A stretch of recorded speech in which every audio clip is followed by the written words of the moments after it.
Hey everybody, welcome into a Flyers game preview. I'm Kevin Durso. Tonight the Flyers once again face the Boston Bruins at 7 p.m. Before we get started, this video is brought to you as part of Flyers coverage on sportstalkphilly.com and the YWT podcast. Get all of your Flyers coverage at sportstalkphilly.com. Follow me on Twitter at Kevin_Durso and find coverage from me over at 973ESPN.com as well.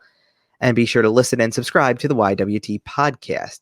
So a lot to get into in a short amount of time tonight, just because there's so much to talk about from the previous game on Wednesday, but also talking about this game moving forward as well. And let's start by looking back to the game on Wednesday night, a 4-3 overtime loss to the Boston Bruins, a game where the Flyers came out really slow, came out and didn't play their best game to start with. Obviously, a lot of things weren't going right, a lot of missed connections, a lot of play within their own defensive zone.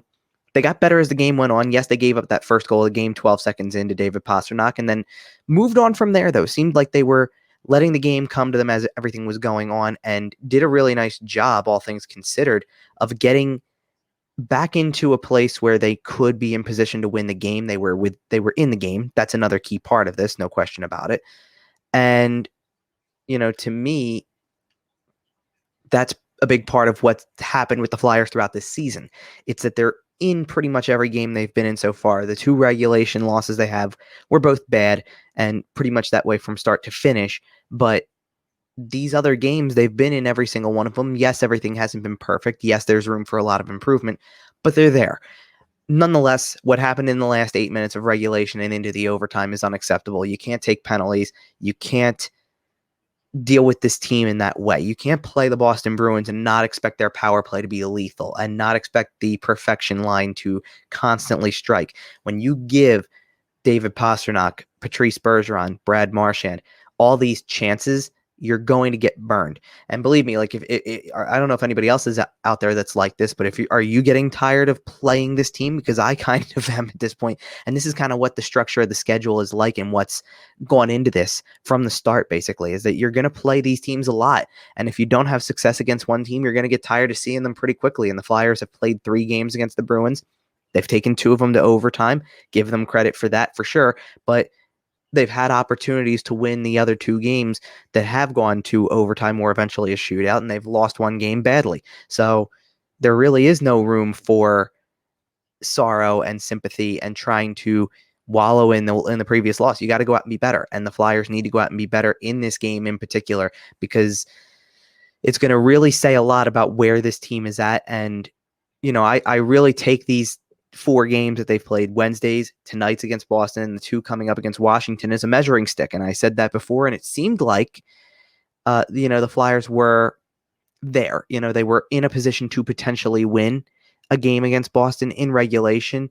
They were 8 minutes away with a 3-1 lead. They were 15 seconds away from winning the game in regulation. And realistically, if there's any penalty to me that's really egregious from that, it's the Scott Laughton penalty right after they tie the game. Because, okay, you get called for the closing the hand on the puck with Nick Aube-Kubel. You can't kill off that penalty.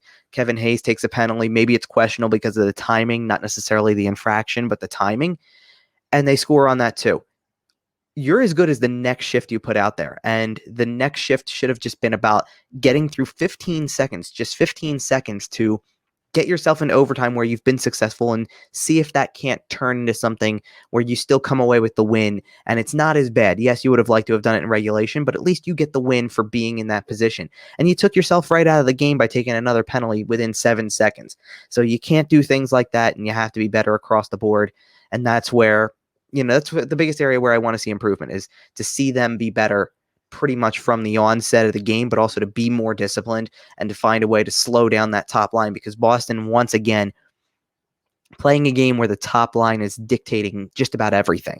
You need to slow everything down here with that grouping and need to try to be more effective from start to finish. Let's get into some of the other details of this game. Let's start with the goalie matchup. And on the Flyer side, you have Brian Elliott getting the start tonight as opposed to Carter Hart. And I think that there's 2 reasons for this. I think Brian Elliott's getting the start, one, because, again, this is an opportunity to get him some work.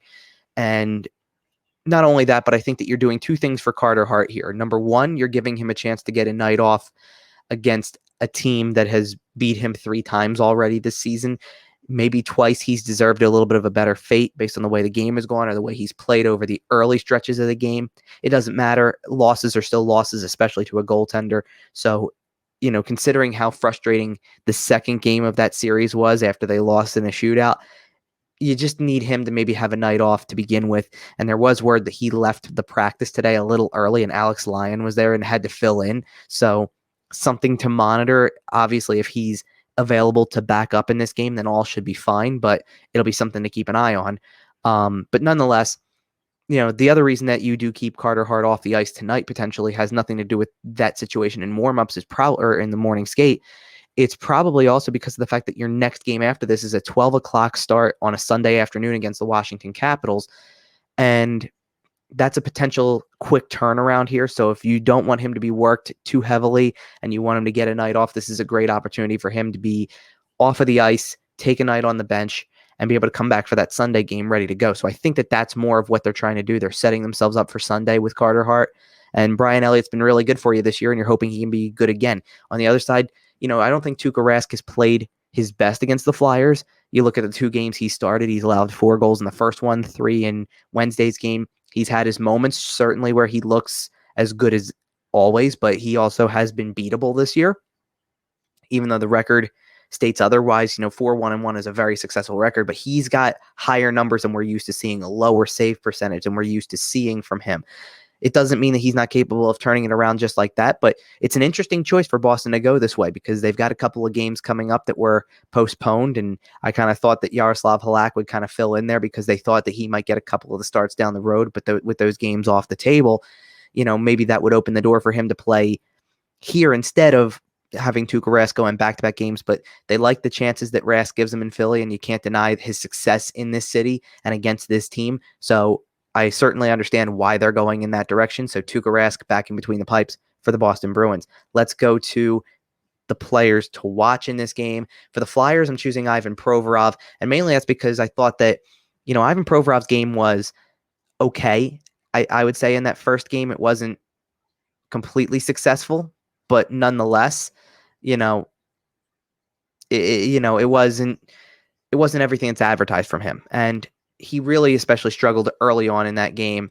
And I need to see him turn it around. I need to see a lot of guys turn it around. But defensively, you really rely on Provorov to be the guy who is steady, to be the guy who's reliable. And when he's even having trouble either with coverage or,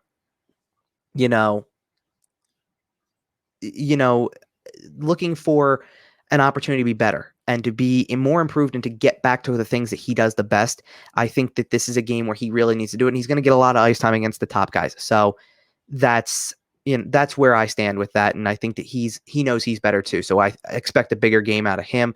On the other side, I'm picking David Pastrnak again, and I don't usually go with the same player 2 games in a row, but when you go out and score a hat trick right after scoring 2 goals, right after all of this other stuff, like he's been back for 3 games and he's already 6th on the team in points. He's the guy who you've got to contain. I'm not saying that Patrice Bergeron can't burn you or Brad Marchand can't burn you. Of course they can, but this is the guy. This is the elite player who really is the top of the charts kind of guy when it comes to this team. So you've got to find a way to contain him, and I'm certainly looking out for him because he was all over the place. He had an outstanding game on Wednesday, and he's poised to do it again. He's been unstoppable since returning. It seems like teams can't adjust. So we'll see what that turns into and how that goes. But, we'll see. But he's definitely a guy to keep an eye on throughout this game and throughout these meetings, because in the first 2 games, the Flyers had enough trouble containing the Bruins and keeping them off the board. Now add a guy like David Pastrnak into the mix, and it was kind of almost surprising that the Flyers got to the point they did in the game nearly 52 minutes into the game, where they've allowed only 1 goal, and it's to Pastrnak from right off the opening faceoff. It came back around, and that's why you got to keep watching him every step of the way throughout the entire stretch of games that you play, because he's that good and he can beat you at any time. So that is, once again, that's our Flyers game preview. Check back here after the game. Kyle Collington will have a post-game video for you. It's a busy Sunday coming up on the channel, so I'll have a game preview video for you in the morning.